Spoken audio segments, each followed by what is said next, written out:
காலையில் கூட அபவாதங்களை, அப்பட்டமான பொய்களை மனம் கூசாமல், மனச்சாட்சி இல்லாமல் நேற்று தேமுதிக வந்து பார்த்தவுடன் மதிமுக வெளியேறும், அவர்கள் பிஜேபியோடு அதிமுகவோடு பேச்சை ஆரம்பித்து விட்டார்கள் என்று ஏதோ அவர்கள்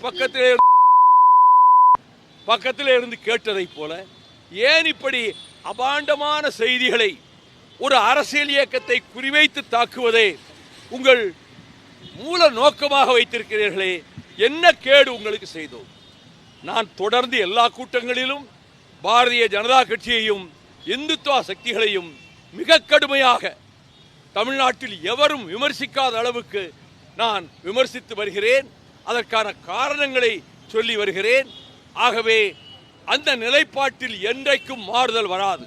எந்த சூழ்நிலையிலும், எந்த காரணத்தை கொண்டும் இந்துத்துவ சக்திகளோடோ RSS பின்னணியில் இயங்குகின்ற பாரதிய ஜனதா கட்சியோடோ மறுமலர்ச்சி திராவிட முன்னேற்ற கழகம் இம்மியளவும் உடன்பாடோ தொடர்போ வைத்துக் கொள்ளாது என்பதை என்னுடைய அன்பு சகோதரர்களாகிய தொலைக்காட்சி ஊடக நண்பர்களும் பத்திரிகை நிருபர்களும் இணைந்திருக்கக்கூடிய இந்த இடத்தில் முதலமைச்சர் அவர்கள் இல்லத்துக்கு செல்லுகிற வழியில் நான் உறுதியாக பதிவு செய்கிறேன். பிளே ஸ்டோர் மற்றும் ஆப் ஸ்டோரில் இருந்து பாலிமர் செயலியை QR கோடு மூலம் பதிவிறக்கம் செய்யுங்கள். செய்திகளை உடனுக்குடன் பெறுங்கள்.